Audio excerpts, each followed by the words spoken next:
8-year-old boy disappears every night, then dad secretly follows him and realizes why.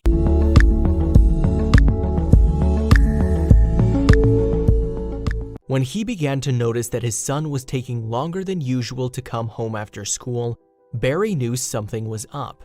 Then, when his son suddenly didn't have pocket money for toys or treats, alarm bells went off in his mind. But when he secretly followed him one day, what he uncovered left him appalled. Ken Amante, who was only 8 years old at the time, lived in the rural town of Davao City in the Philippines with his parents. Even at such a young age, Ken was remarkably responsible. Every day, he'd walk to school and back. But when he started to arrive home later and later, his dad knew something strange was going on. Barry Amante was a hard-working man. He ran a small business as a car mechanic, but some months were better than others. If he wanted to support his family, he'd have to throw himself into his work. He knew that nothing in life was ever given for free. But when his son started to sneak off after school, he realized that he'd made a mistake. Even though the middle-class family struggled at times, Barry always made sure that he gave his son a small allowance. It was important to teach him the value of money from a young age. But, oddly, Ken had been broke for the last 2 weeks. Where was the money going? When Barry discovered what his son was spending his pocket money on, he set off a chain of events that would change their lives forever. After 2 weeks of his son's odd behavior, Barry's curiosity was killing him. Enough was enough. Today, he had slyly left the garage door open while he worked so that he could monitor exactly when Ken came home. But he was slightly disappointed when he saw his son walking down the drive, right on time. He watched the boy quietly open the gate and rush inside. Just 10 minutes later, though, he reappeared.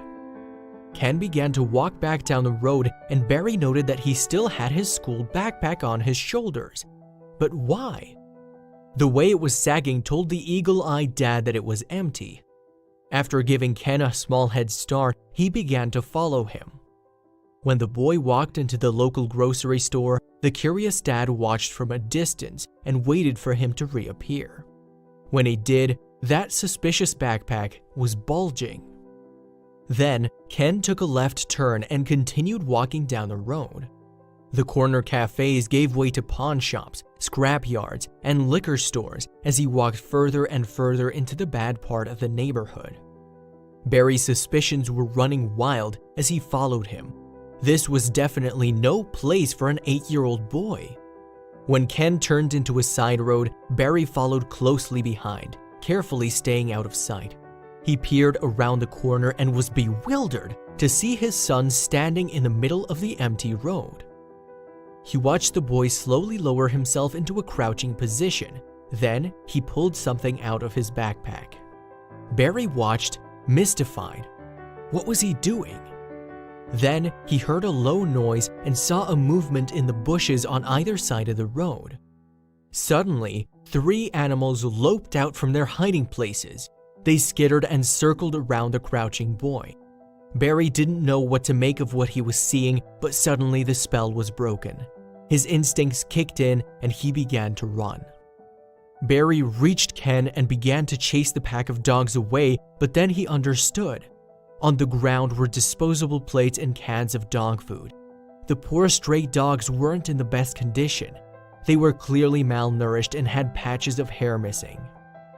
I'm embarrassed to say I was pretty disgusted, Barry admitted, but his son was about to teach him a valuable lesson.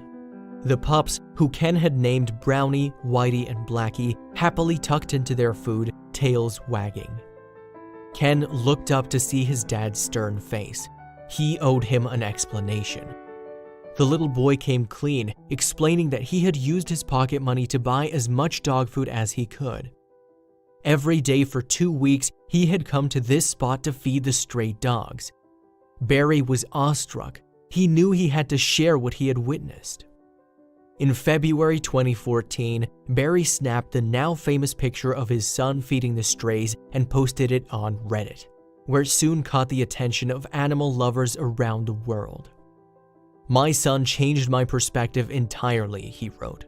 He was touched by his son's selfless actions, but he was also concerned for Ken's health. So the father and son reached a compromise.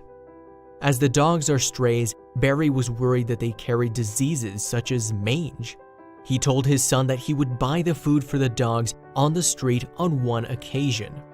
Ken would have to go for a rabies vaccine and carry disinfectant in his backpack.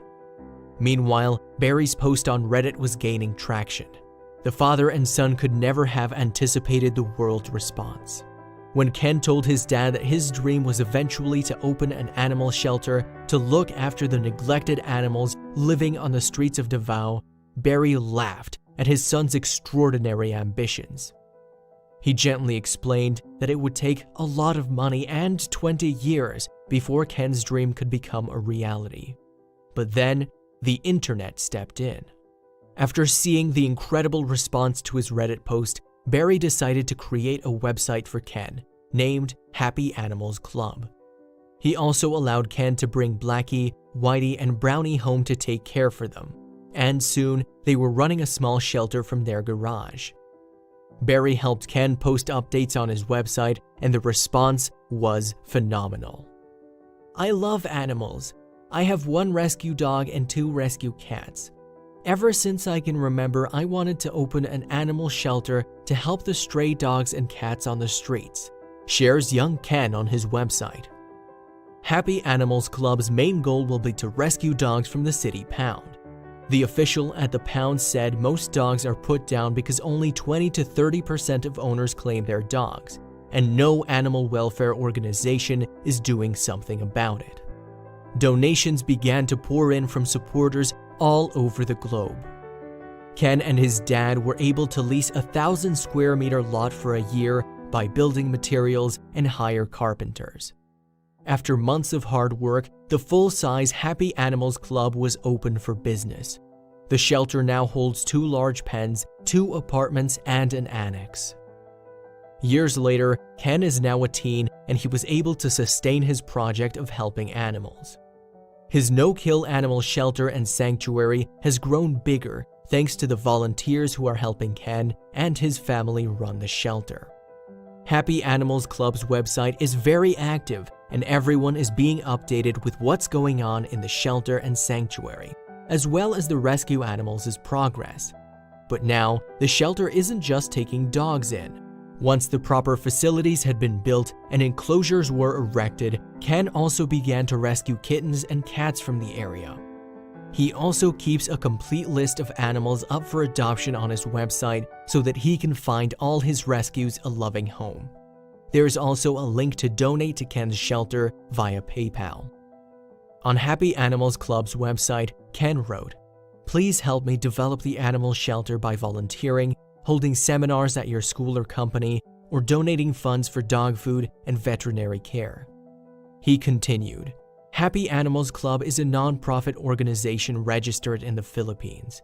Happy Animals Club is autonomous and independently managed by me with help from volunteers.